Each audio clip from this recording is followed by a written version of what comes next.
They were both silent for a minute. Finally, Hope got to her feet and said, "Well, good night, Ham.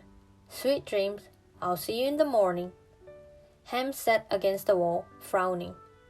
He was thinking about what Hope had said about his hammer and chisel.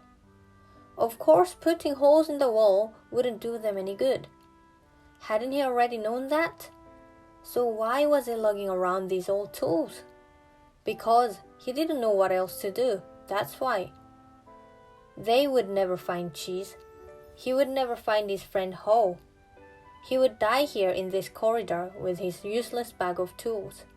Ham let out a very big, very long sigh, and then he asked himself the question that had nagged at him ever since his quest began. Why didn't I go with Ho? And with that, Ham began to cry. Before long, he fell asleep. That night, Ham had a dream. In his dream, he saw himself back in his home by Cheese Station C, pacing and fussing and fretting and fuming. Something was different. But what? Then he saw what it was. There were bars on the windows. It looked like he was in a prison. Looking in at himself through the bars, he saw how unhappy he was.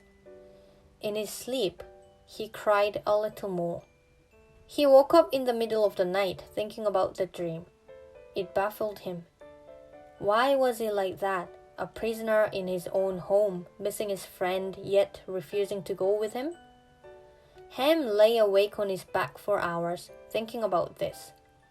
He thought about it until dawn came. In the early light, he could just make out Ho's scratched note on the wall about old beliefs and new cheese. Maybe Ho was right, he said quietly.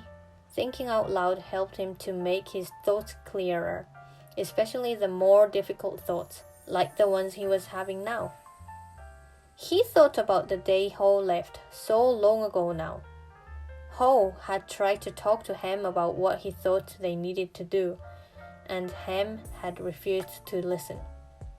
"I was sure I was right, and Ho was wrong," he said. "But maybe I wasn't right. I didn't trust Ho, but I did trust my own thoughts."